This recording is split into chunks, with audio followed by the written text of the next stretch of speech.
Hello, hi, good evening. Hi, this is Christine Crowle here, and welcome to my channel. And today I want to talk about the surprising truth about care providers' mistakes that really nobody tells you, or very few people tell you. Because why is that? I don't understand why.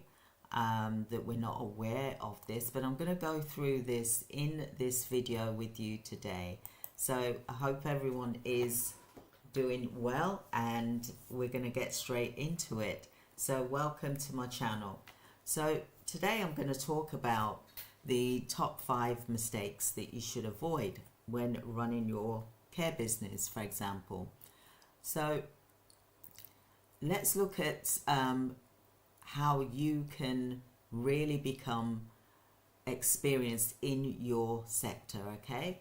So I've been in healthcare now for 35 years. I've been in business for excuse me I've been in business for 40 years, for example. I had an itchy nose there. And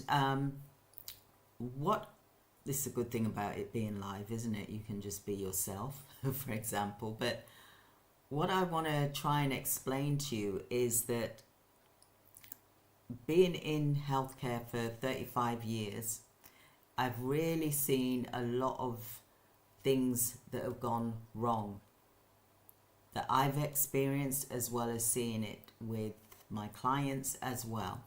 So I want to highlight the importance really of avoiding these mistakes in order for your success, and in order for you to have a really ethical business.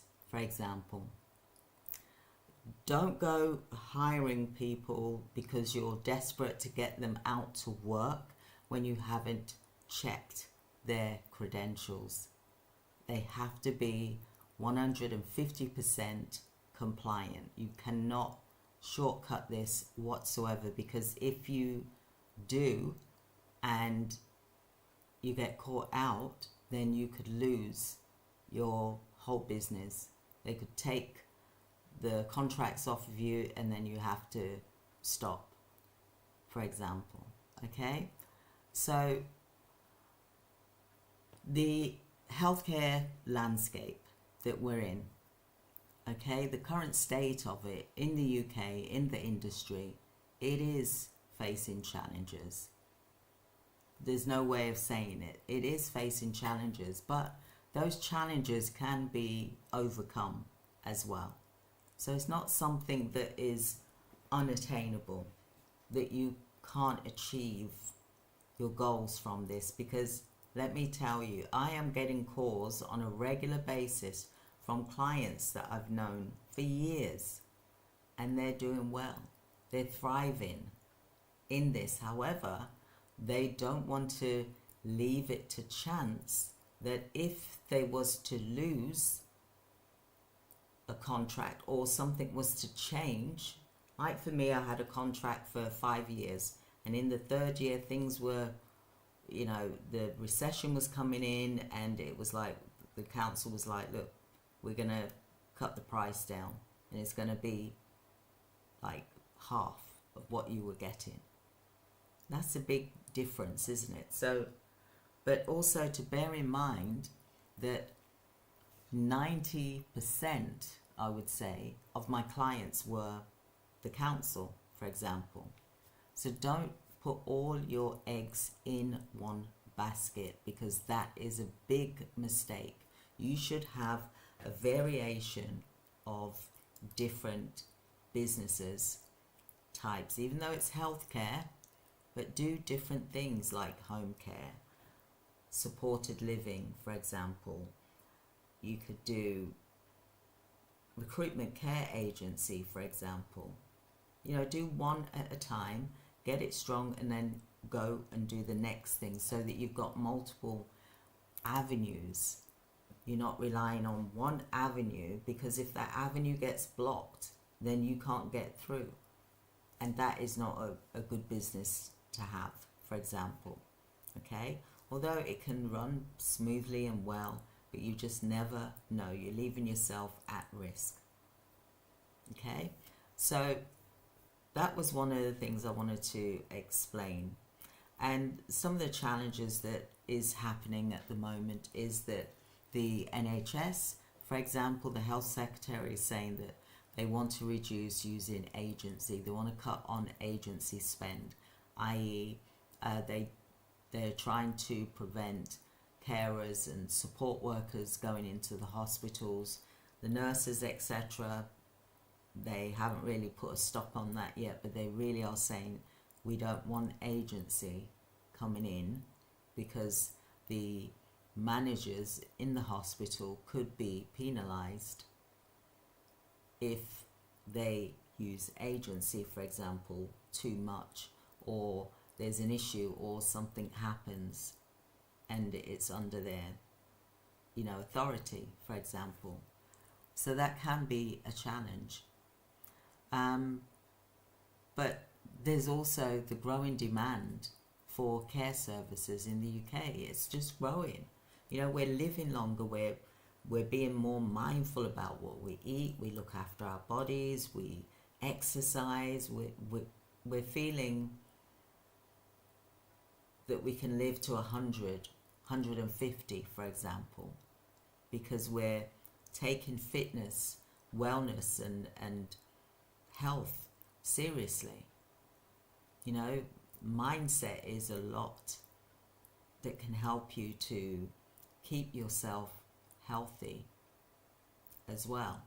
So we're looking after our wellness, our mind, our mental health, all of these things we're looking after, because that's going to help contribute to us living longer, if that makes sense. So of course the care services is increasing because we've got more people coming in to the UK, for example. More people are living longer. We're just creating such a large amount of people that eventually they're going to need care. Not everybody, but majority, for example. So yes, that's going to be quite a big demand on the NHS, for example. Also, there's also the regulations and the standards that we've got to adhere to in the care sector. Care Quality Commission, if it's adults, for example. Ofsted, if it's children, for example. I'm referring to CQC, for example, for home care. NMC for nurses. Then there's the doctors, the General Medical Council. Then there's the dentistry. There's so many regulations and standards in the UK. So we have to be aware of that and understand that, so that we're able to work with and collaborate with other organizations and bodies as well. So I'm just going to go through some of the mistakes, okay, to avoid. Inadequate planning, for example. By not doing a thorough market research to identify the gaps and the unmet needs, you're doing yourself a disservice. A lot of care providers, you're just seeing someone that is in care business and you think, oh, I want to do that. That looks easy. You're just seeing the end result. You're not seeing what steps they've had to take in order to get to where they are today, for example. But what you should be doing, rather than looking at that person and thinking, I want that, build your own. Have your own DNA. Let it come from within you of what you want. But at the same time, speak with your, again, I'm going to say it, the community. Speak with the people in the community. Speak with organizations. Collaborate with your GP in the community. Collaborate with social services in the community. collaborate with the county councils in your community. You got to do communication and collaborate. See what the needs are for that community, because every community is different. There's different things that happen more in one community than what it would do in another.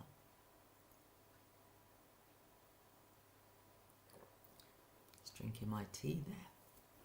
So another thing is, like I said, the mistake number one is inadequate planning and research isn't being done properly. Also, a lot of you are failing to do a really good business plan with financial projections. Now, let's look at this in a realistic way. There's different types of business plans. There's business plans that you take to your your bank manager. Then there's different types of business plans that you take to, when I say to your bank manager, to get a loan or to possibly open up your bank account, for example. Then there's a different type of business plan for if you're getting a grant, right? All of these things are different. Then there's a different type of business plan for when you're doing insurance, for example. Okay, so it really depends on what you are looking to achieve. Then you would have your business plan to reflect that. However, you've got to be involved in that business planning session so that information is being put together for you. If you are working with an organization, you cannot expect them to just put something together and give it to you and say, here you go. You've got to work with them so they can talk to you about what you're paying for, what your expenses, what does a particular product, what you're paying for it a month, for example. All of these have to be added, as well as the summary, the executive summary, as well as your SWOT analysis, for example, as well as your research and things like that. It has to be done with an organization if you're not able to do it yourself, but you've got to work with them. You can't expect them to just put something together and it's the final draft. It has to be something that is worked on, like an engrossed document, that you work together on it because it's your business plan. Okay? The next thing that a big mistake that happens as well is the lack of understanding of those relevant regulations and licensing requirements. You're not doing enough research of what is required and what they're looking for and what does that regulation actually mean. So if you are CQC, for example, then you're the registered manager, then that's a different type of learning that you need to research on than the provider, for example, the care business owner. Mistake number 2, poor staffing and management.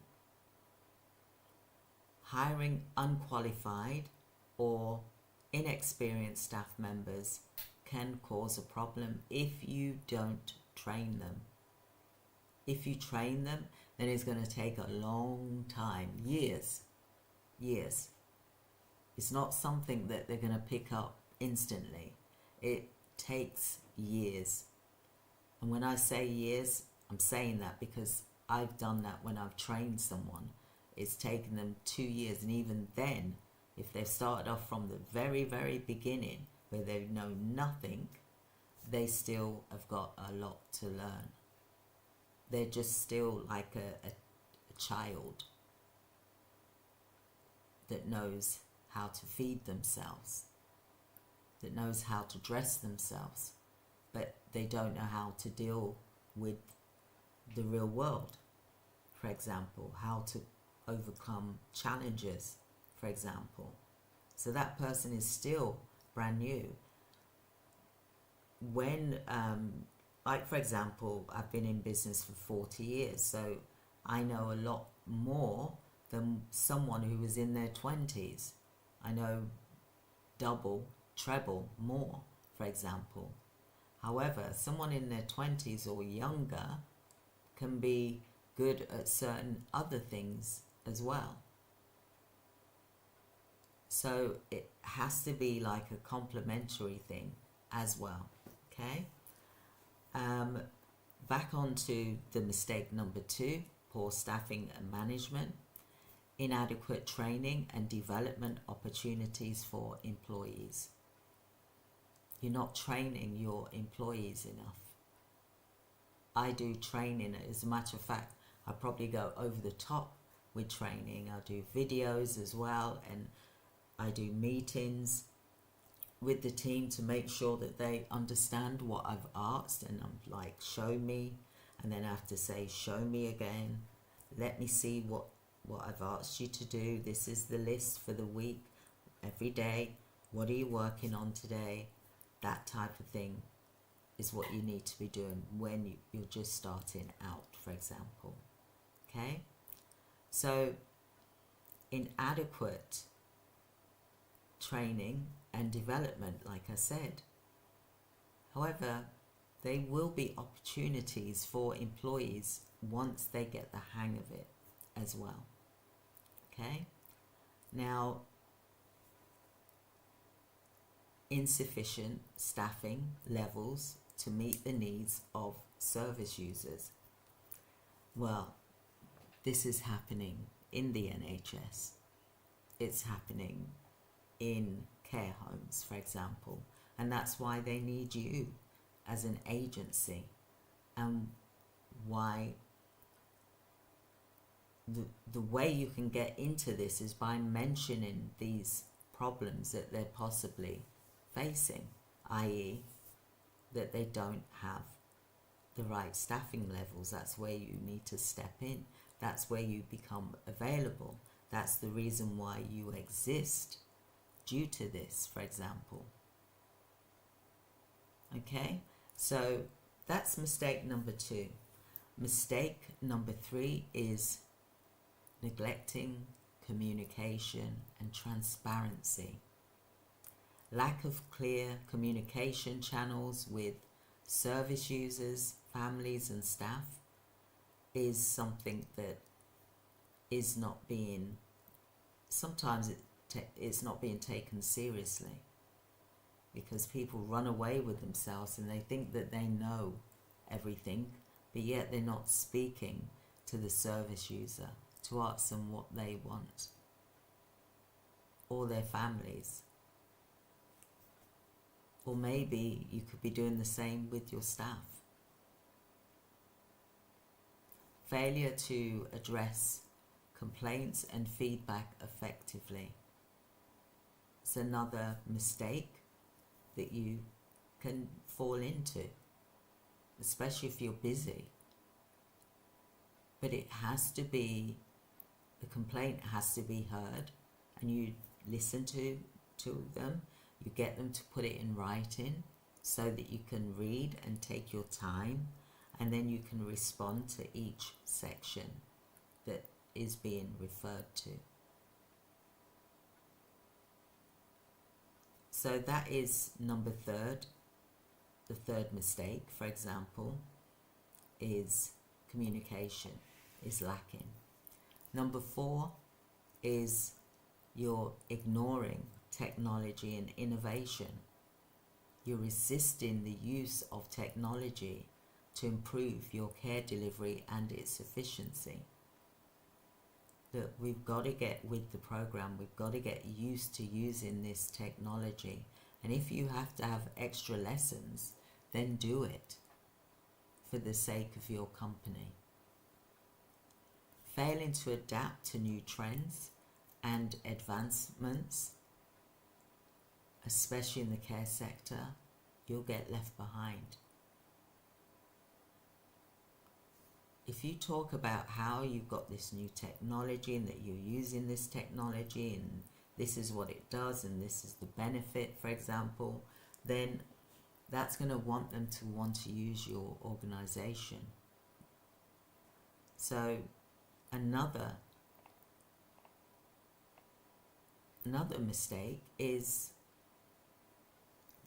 not checking your key mistakes and looking at what the potential consequences are. You see, it's important to have a business recovery policy, for example, but you've got to explain the steps in there. There's got to be steps in there, like a flow chart, and then there's going to be steps. There's going to be procedure, protocol of what to follow. And if you haven't done that yet, then you must work on it. It's urgent, because we don't know what April 2025 is going to be the outcome. All we're doing is speculating, and we're seeing all of this in the news. It's all negative, for example. But yet that can be your opportunity to grow.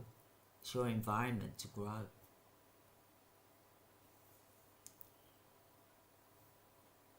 Continuous improvement in your care sector is what's needed as well. So I'd love for you to share your experience of what I've talked about and what it is that you're planning on doing for 2025. Will you be doing a business recovery plan? Will you be doing a crisis plan? Because you need to if you haven't. So on that note, I'd love for you to book a free 15-minute to talk to me regarding your planning for your business, your growth. Where are you going to be this time next year? On the good side, obviously. But you've got to look at all of these things that you don't want to face. This is the thing when we're in business. We don't like to look at that negativity over there, for example. Let's keep it over there. That way we can't see it. It's not in front of us. And we tend to have like tunnel vision. And that's not good for your business. You've got to look at the good, the bad, and things that aren't so nice, and create a plan for each and every one of them. Create a plan for when things are running good. What are you going to do with the team, for example? Create a plan for when things are going bad. And then there's these flow charts of what you're going to do and how you're going to overcome it, and who's involved and who's going to do what tasks, for example. Who's going to allocate? Who's going to be the communications officer regarding this crisis plan, for example? What damage limitation can you do to save that company, for example, right now? Have you started planning for April 2025? Do you know where your business will be financially? Have you worked on that? Have you started to work on that? Because national insurance is going up, as you know. National minimum wage is going up as well.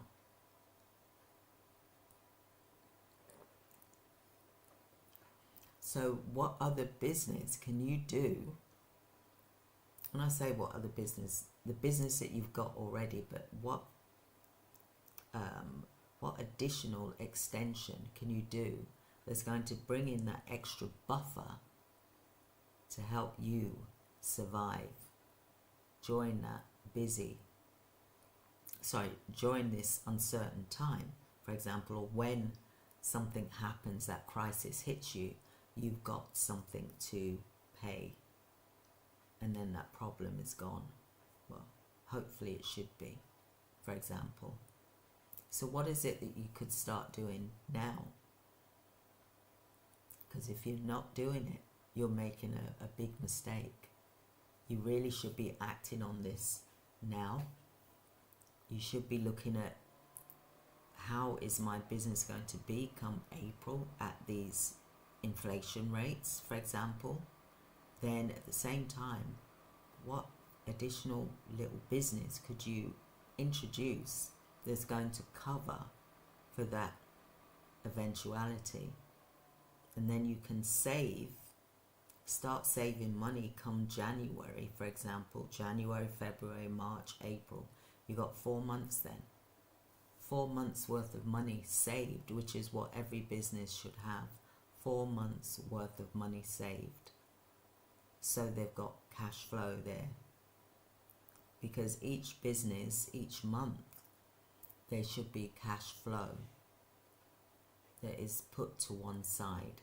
Otherwise you're paying out too much for something that's not making you more money, for example. So, like I said, don't put all your eggs in one basket. Have multiple clients, not the same type of client, because if something happens in that, then you could lose that. So even if it's a group of care homes and they're the same group, they could choose not to use you. They may sell that care home, or a new manager may come in, and then that manager, for example, has already got a deal going with other care homes, for example. So think about your business, and you want to avoid these mistakes. And I want you to think about the mistake number 1, inadequate planning and research. Mistake 2, poor staffing and management. Mistake 3, neglecting communication. And mistake 4, ignoring technology and innovation is a very, very big one. You've got to look at this and start thinking about introducing it into your documents, into your website, for example. Start talking about it more, because it is here and we can't avoid it, even though there's some of it you may not agree with, for example. So I really wanted to share this with you because I think it's important that this is really looked at to avoid the pitfalls in your care business. Because care businesses in the UK, in America, worldwide, these mistakes really are to be avoided no matter where you are in the world and running a care business. You've got that responsibility, and I would like to see you implement that responsibility now to avoid big mistakes in your business, or even closure or challenges, which you will come across them, but it's how you deal with it. By keeping positive, by being strong, by having the right habits. The daily habits will help you to overcome your difficulties, for example, your challenges. So I hope that you found that helpful. This is Christine Crowle.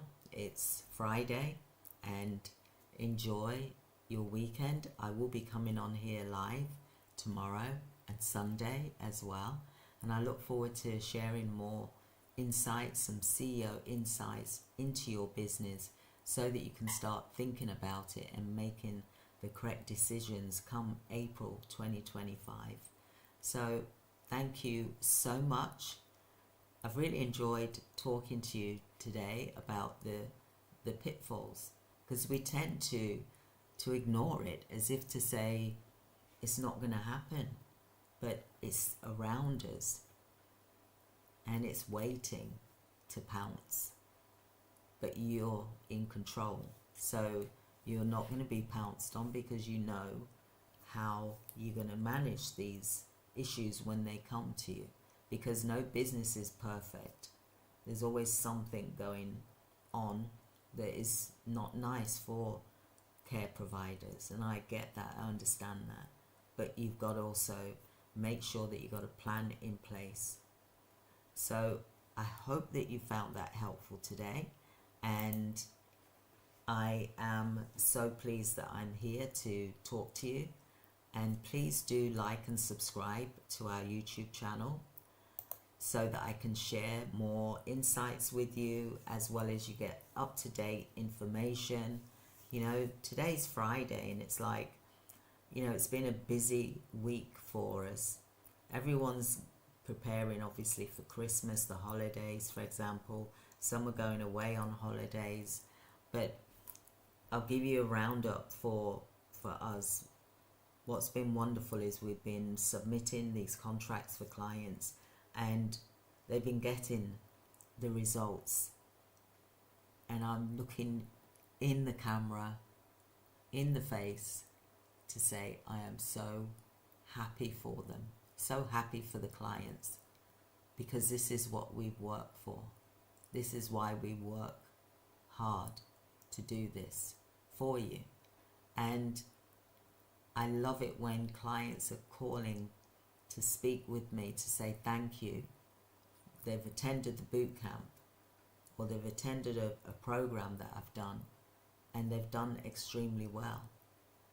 Like today, client rang me up today because she wanted another package that we have, and she told me that she's got 25 care packages. She attended the boot camp in 2018, for example, and she worked really hard at it, because that's what makes the success, is that you put the work into this to make it work, because it's your DNA. It comes from within. It has to come from within. You can't get it from external. You've got to get it from within you, because that is going to be your driving force when you're there by yourself in your office and you're going through a challenge.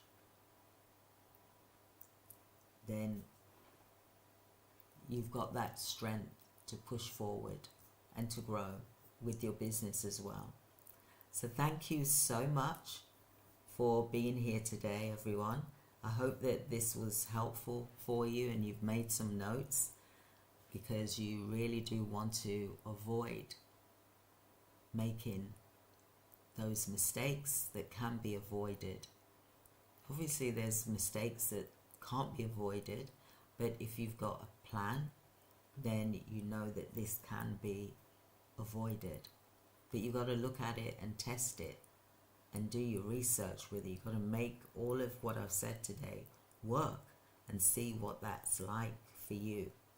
So I'd love to hear your comments here, for example, and I will answer your questions, for example, with great pleasure. I look forward to speaking with you all soon, and thank you so much, and I will see you on the internet.